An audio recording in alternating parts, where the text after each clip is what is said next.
যে একটি প্রকল্প ঢাকার উপরে বা ঢাকার নিচে ঢাকা সংশ্লিষ্ট একটি প্রকল্পে এই প্রথম 2 সিটি কর্পোরেশনকে অন্তর্ভুক্ত করা হলো।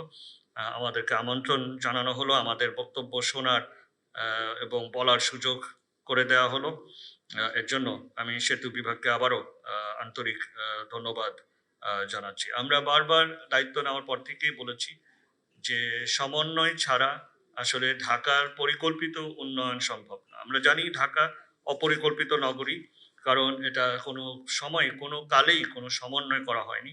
সকল সংস্থা, সকল সংশ্লিষ্ট কর্তৃপক্ষ সবসময় তারা তাদের নিজেদের মতো করে প্রকল্প নিয়েছে এবং সেই প্রকল্প বাস্তবায়নের পর্যায়ে গিয়ে আমাদের উপর চাপিয়ে দিয়েছে। তো সেই জায়গা থেকে যে আমরা উত্তরণ করতে পেরেছি বা উত্তরণ করছি, সেটার আজকের এই একটি উদাহরণ, একটি নজির। তো এর জন্য আমি আবারও সংশ্লিষ্ট সকলকে আমার আন্তরিক কৃতজ্ঞতা ধন্যবাদ জানাই এবং আমাদের মাননীয় প্রধান অতিথি, আমাদের সকলের নেতা মাননীয় মন্ত্রী ওবায়দুল কাদের সাহেবকে আমার বিশেষ ভাবে কৃতজ্ঞতা এবং ধন্যবাদ জানাচ্ছি।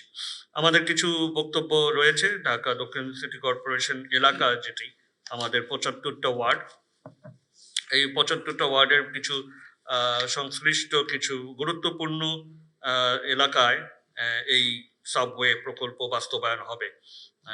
বিশেষ করে সদরঘাট এলাকা, কামরাঙ্গীরচর এলাকা, লালবাগ এলাকা, চকবাজার, নয়াবাজার, এই সকল এলাকাগুলো অত্যন্ত জনবহুল এবং সেই ক্ষেত্রে এই প্রকল্পের যদিও আমি সফলতা কামনা করি, কিন্তু এটার অনেক প্রতিকূলতা রয়েছে। এটা সহজ না, অত্যন্ত দুরূহ কাজ হবে। তো আমরা একটি লিখিত কিছু মন্তব্য আমরা তৈরি করেছি। আমরা বিস্তারিত মন্তব্য আজকের এই সেমিনার হয়ে যাওয়ার পরে বিস্তারিত মন্তব্য আমাদের নগর পরিকল্পনা বিভাগ থেকে এবং আমাদের প্রধান প্রকৌশল বিভাগ থেকে যৌথভাবে সেটা পেশ করা হবে সংশ্লিষ্ট সকলের কাছে, এবং সেখানে আমরা আরো বিস্তারিত মন্তব্যগুলো তুলে ধরবো। খুব সংক্ষিপ্তভাবে আমি শুধু I would just to read through for our foreign experts, delegates who are here concerning this project. যদি আমি একটু সময় পাই আমি দ্রুত একটু পড়ে যাব। মাননীয় প্রধান অতিথি একটু জি। First of all, routes of Dhaka subway do not cover the newly added wards or area of Dhaka South City Corporation. We have new 18 wards, so that should be taken into consideration. So Dhaka subway project route plan needs to consider the new areas of DSS in the future expansion of Dhaka during selecting the subway route. Second of all, Dhaka South City Corporation is now preparing an integrated city master plan for Dhaka for the next 30 years. We have a projection for 2050, where the city corporation is incorporating and integrating all the approved master plans of different government organizations. The city corporation needs to incorporate the Dhaka subway plan into its 30-year master plan. So we have to work together so that we can integrate this project. So detailed design and reports of this project should be sent to Dhaka South City Corporation for incorporating in the master plan. I understand that there are some missing volumes in the draft feasibility report, especially volume 5, 6, 7, and 9, which we have not received. In the near future, both city corporations are planning to shift the inter-district bus terminals outside of our jurisdiction, which our Honorable Mayor has already elaborated, that we intend to have 4 bus terminals out on the outskirts of Dhaka, and as our Mayor Atiqul Islam has explained, that on his part there will be 2, Hemayatpur and Bhulta and Hemayatpur and Ghatachor 3, and on the south side there will be 2 at Kiraniganj and another at Kachpur. So that has to be taken into consideration. Preliminary some land have been already visible. The Dhaka subway plan needs to consider this phenomenon of shifting inter-district bus terminals outside of the metro city. this is essential as well, because how many people would be using it? So that has to be, in considering that, this issue needs to be considered. DCC is preparing ward-wise plan with the details of provisioning community facilities and service facilities at ward level. In terms of station design and location selection, it should integrate the best location analysis in terms of demand and distance of community facilities from the stations. DCC is undertaking some priority projects such as Central Business District at Kamrangi Chor. I'm glad that this subway project has taken has proposed stations at Hajaribagh, Lalbagh, and Shodorghat. So this will be very helpful for our new Central Business District at Kamrangi Chor. So the new township at newly added wards, Hajaribagh redevelopment, these areas are going to add more significances and future values in the city and will create heavy traffic flow, especially in the Central Business District, Kamrangi Chor. Dhaka subway could be an effective way of improvising multimodal facility to CBD area and to address the challenge of future heavy traffic. Potential impact of Dhaka subway project mentioned as traffic, vulnerable people, physical and economic displacement that might occur during and after the project implementation. The way of addressing this impact needs more elaboration and specific addressing of these issues. Relocation of displaced shops by providing new or relocated space for shop provided by the project will impact on the project cost. If they do not, who is going to be responsible for the relocation, how they would ensure the livelihood opportunities of those affected people. Another issue would be that if you build any markets or shops, that has to be handed over to the city corporations, because city corporations are the only authorities who can manage and maintain these shops and markets in Dhaka city. So any within this project, any prospect or any plan of establishing any market, that would be on the part of the city corporation. Proposed subway routes are going to pass through DSCC jurisdiction. The construction activities can adversely affect the road network and regular traffic flow. DSCC area, which needs to be addressed with the appropriate mechanism to minimize public suffering. Dhaka's subway project considers the DMDP 1995-2015, which provides the population projection till 2025. But in new detailed area plan by Rajdhani Unnayan Kortripaksh Rajuk, it gives projection for 2016 to 2035. In Dhaka subway project, it studies RSTP to integrate MRT and BRT line. But in detailed area plan 2016 to 2035, it introduces a new urban development mechanism, which is TOD, transport-oriented development, which is based on the MRT station and its surrounding buffer area. The connections between subway stations and TOD development needs to integrate for stabilizing better connectivity and understanding. These are just a few very quick comments on the project. এবার আমি একটু আরো কিছু স্বার্থ সংশ্লিষ্ট বিষয় একটু উপস্থাপন করছি। কারিগরি বিষয়ে আমাদের যদি কারিগরি একটি কমিটি করে দেওয়া হয় যৌথভাবে, তাহলে কারিগরি বিষয়গুলো আমরা আরেকটু বিস্তারিত বিশ্লেষণ করতে পারবো। তবে একদম এই সংক্রান্ত যেটা বলে লে পার্সন, মানে এই সংক্রান্ত জ্ঞানী না, কম জানা লোক হিসেবে আমি বলি যে আমাদের কিন্তু ঢাকা শহর, আমরা we have a plan of according to our master plan, we are going to go up. আমরা উপরের দিকে যাব, বিকজ আমাদের জনসংখ্যা অনেক বেশি, এই জন্য আমরা উপরের দিকে কিন্তু যাচ্ছি। এখন আপনারা যাচ্ছেন নিচের দিকে, তো উপরের দিকে যেতে গেলে আগে নিচের দিকটা ঠিক রাখতে হয়। তো সেক্ষেত্রে আমরা কামরাঙ্গীচরে আমাদের 50 তলা, we will be having a skyscraper of at least 50 storied, and we hope to have several skyscrapers in our Dhaka city in the next few years. তো সেই ক্ষেত্রে আপনারা এখানে দিয়েছেন 25 মিটার থেকে 70 মিটার।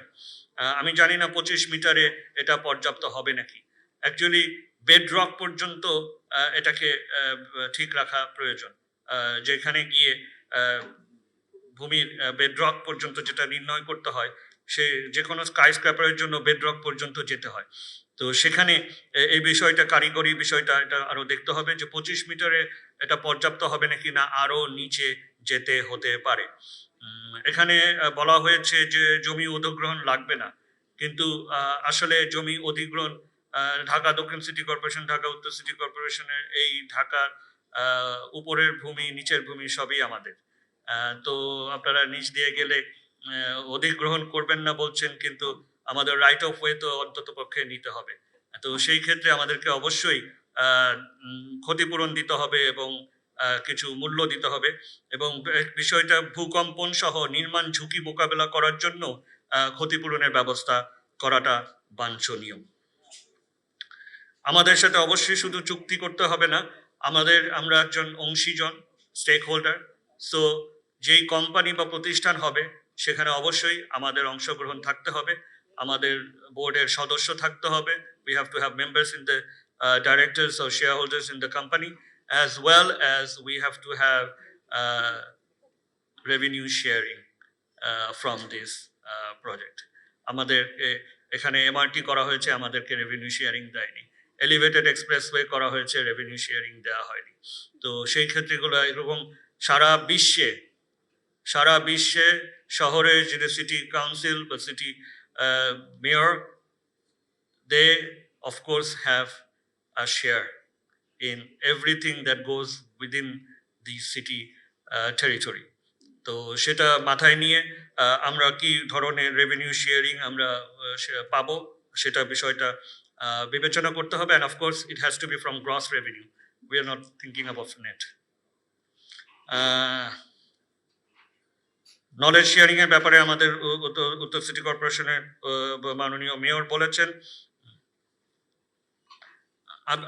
I haven't seen, আমি একটা জিনিস দেখিনি, সেটা হলো যে এখানে যে স্টেশনগুলো বা যে যাত্রাপথগুলো ঠিক করা হয়েছে, এটার উপরে এই সমীক্ষা অবশ্যই নিশ্চয়ই এটা বিস্তারিত করবে আমার মনে হয়।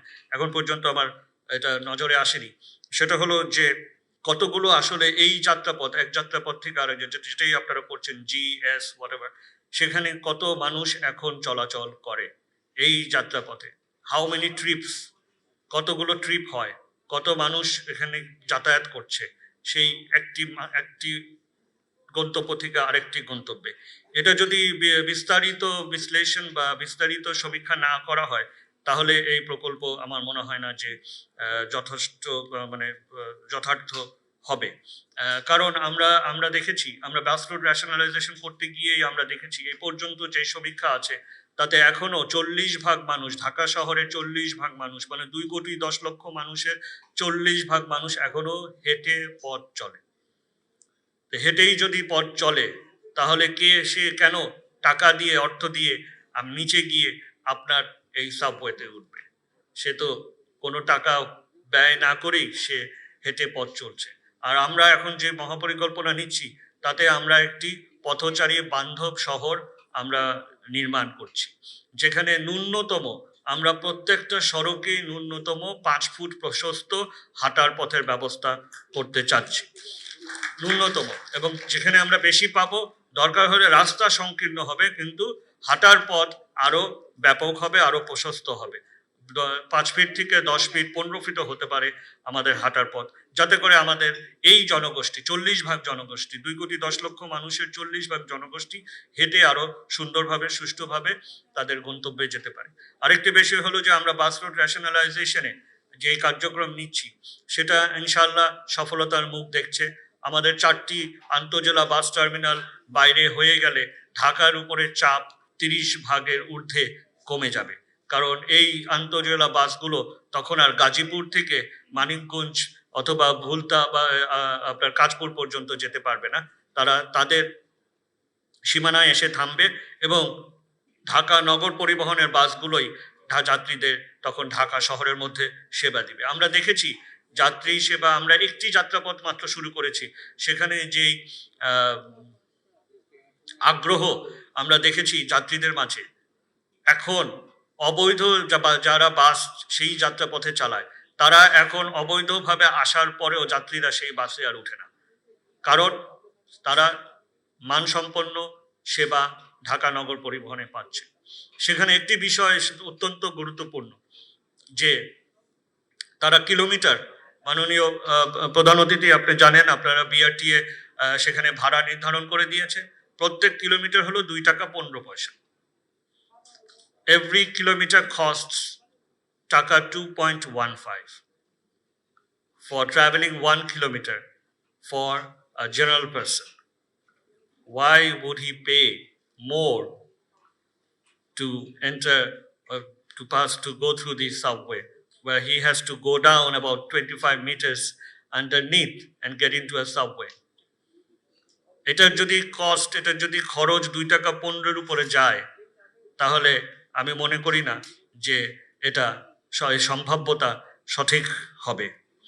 সুতরাং ব্যবসায়িক সমীক্ষাটাও করতে হবে, শুধুমাত্র কারিগরি সমীক্ষা না, ব্যবসায়িক সমীক্ষা করতে হবে, আয়টা দেখতে হবে, প্রতি কিলোমিটার টিকিট মূল্য কত হচ্ছে সেটা বিবেচনা করতে হবে। So it has to be cost effective. $41 billion, এটা anybody, any lay person hearing it would say it's too much. So that has to be, ultimately that will be considered, that has to be considered. আমরা করলাম প্রকল্প, বাস্তবায়ন হলো, সুন্দর হলো, কিন্তু সেখানে জনগোষ্ঠী সেটা কাজে লাগলো না, সেই প্রকল্প কতটা বিষয় মানে কার্যকর হবে সে বিষয়টা অবশ্যই নির্ধারণ করতে হবে। কারিগরি সম্ভাব্যতা সমীক্ষার সাথে সাথে ব্যবসায়িক এবং বাণিজ্যিক সমীক্ষাটা সম্পূর্ণ করতে হবে, যাতে করে টিকিট মূল্যটা প্রতি কিলোমিটার একজন ঢাকাবাসীর জন্য কত আসছে সেই বিষয়টা অবশ্যই নির্ধারণ করে দিতে হবে। আমার মনে হয় আমি এই সংক্ষিপ্ত ইয়েতে মোটামুটি অনেক কিছু বলে ফেলেছি। মাননীয় প্রধান অতিথি, আপনার নেতৃত্বে ঢাকার যে এমআরটি সহ, বাস রুট রেশনালাইজেশন সহ, উড়াল সেতু সহ মাননীয় প্রধানমন্ত্রী যে রূপকল্প স্বপ্ন বাস্তবায়নে আপনি যে অগ্রণী ভূমিকা পালন করছেন, আমরা ঢাকা দক্ষিণ সিটি কর্পোরেশন এবং অবশ্যই আমার সহযোদ্ধা উত্তর সিটি কর্পোরেশন মাননীয় মেয়র আমার সাথে আছেন, আমরা 2 সিটি কর্পোরেশন আপনার এই সকল অগ্রযাত্রা, এই সকল উন্নয়নের পথে আমরা আপনাদের শরিক, আপনাদের অংশীজন এবং আপনাদের সহকর্মী, এবং সর্বাত্মক আপনাদের এই প্রকল্প বাস্তবায়নে আমরা সহযোগিতা করব ঢাকাবাসীর জন্য। ঢাকাবাসীর কল্যাণে যেটা হবে আমরা সেই ক্ষেত্রে আপনার সাথে সবসময় আছি। সবাইকে আবারও ধন্যবাদ। জয় বাংলা, জয় বঙ্গবন্ধু।